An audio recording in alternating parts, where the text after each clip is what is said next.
The Romans adopted mail of this sort whenever the Gauls started invading Italy in the 4th century BC and causing some trouble. So with that being said, the top part of the lorica hamata is doubled so as to protect from glancing blows and whatnot. Obviously, if you know much about mail, it can be pierced with enough force. So this isn't necessarily for protection from stabs and brute force, because if you get hit hard enough with a sword, it may not go through, but it will break some bones. So the shoulder doublers help alleviate that a little bit. You're still going to feel a lot of stuff on the shoulders if you hit, but mainly it's, again, for personal protection. Armor isn't a first contingency. It's, this is a backup. This is an incidental piece. Because whenever a Roman is in battle, the scutum protects them for the majority of the part. Whenever the Roman would be fighting, this is to about the level in which he would hold the scutum. In regards to the scutum, the shapes and designs on the scutums varied throughout the history of Rome. This particular design is based off of some of the reliefs from Trajan's column and different reliefs around Germany from Roman expansion in the area. The boss on the hand is, of course, for protecting the hand and for also punching. So whenever you're going into a fight, not only do you have the hand protection, you can punch somebody, and you know that's always going to hurt. It's going to hurt a lot. The shield itself is rounded with brass and leather, both of which have been historically found on shields such as Europus and whatnot. So, with that being said, you can also extend it all the way out and punch somebody that way if they're running right at you. Funny enough, in a Roman battle formation, typically it'd be up to 5 deep. Roman soldiers would vary their position throughout the battle. So, you being on the front rank, the centurion would notice fatigue along the line eventually, and he would signal to his cornican or hornblower, and this signal would then order transition among the ranks.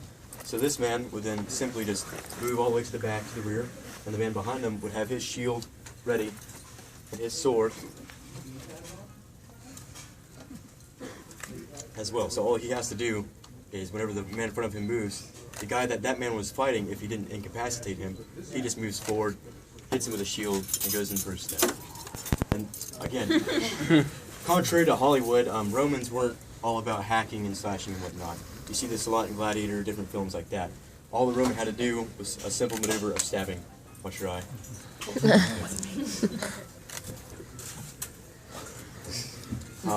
But because of that, they were obviously very energy efficient in terms of battle. The battle against the Roman army typically lasted for about 15 minutes because enemies of the Roman army during the imperial era and after the modern reforms, they didn't have that form of strategy.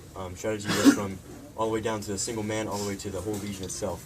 So with things like this, fresh troops can be sent to the front, and always, you know, fatigue wasn't really an issue, as it might seem in like Hollywood movies and whatnot.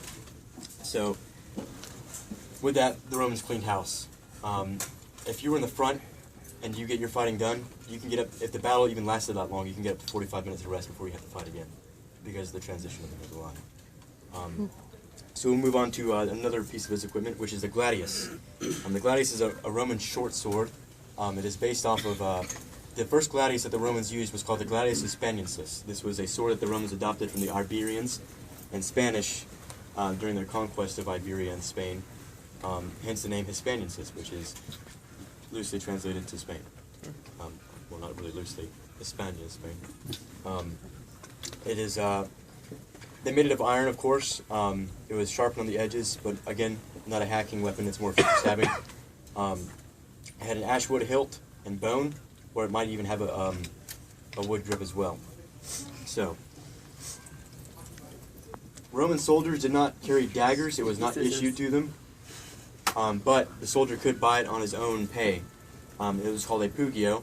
I don't have my example on me right now. There is one attached to that mannequin back there, if you guys would like to see that later. The pugio was more of a utility weapon. Again, the Romans had basically their sword and their shield, and that was enough to fight in the battle. So, again, dagger not for killing or anything like that. They used it to cut meat or you know, twiddle something or just might play the knife game or something like that, lose some fingers, who knows. The belt is called the Balteus Militaris. This belt in particular was handmade. Took a lot of man hours, of course.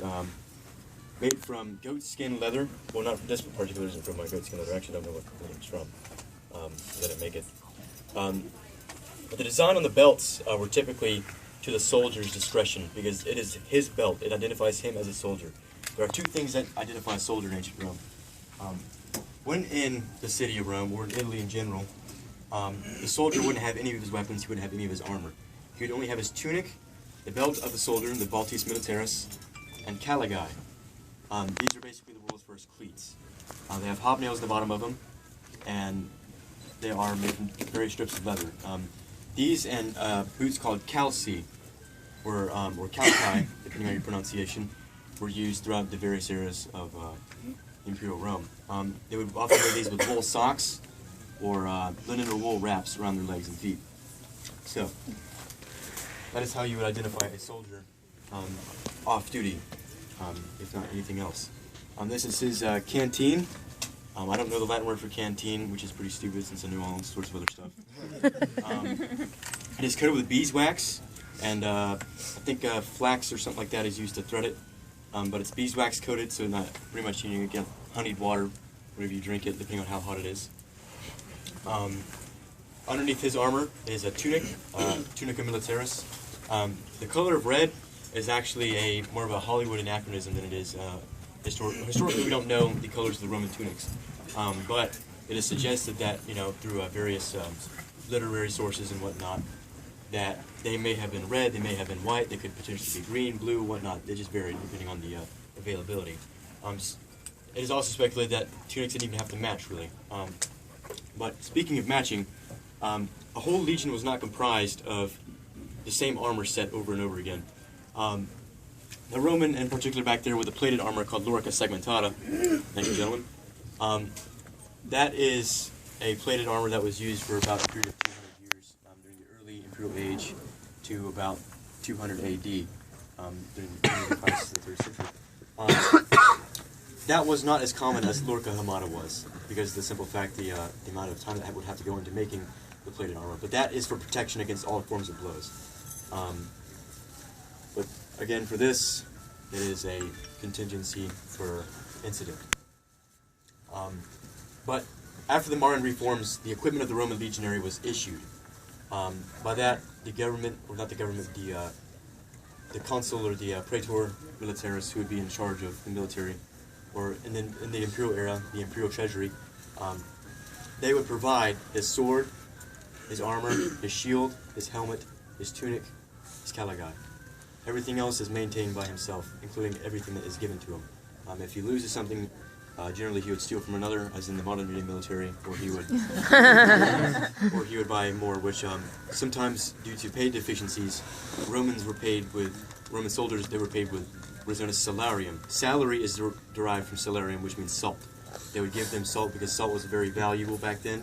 It could be used for various things, as well as kind of like a voucher for, hey, if you turn in this salt, you'll get X amount of pay whenever we do actually have the coin. So that's where salary derives from. Fun fact of the day. Before the Marian reforms, it was a bring your own armor type of army during the manipulative legion stage.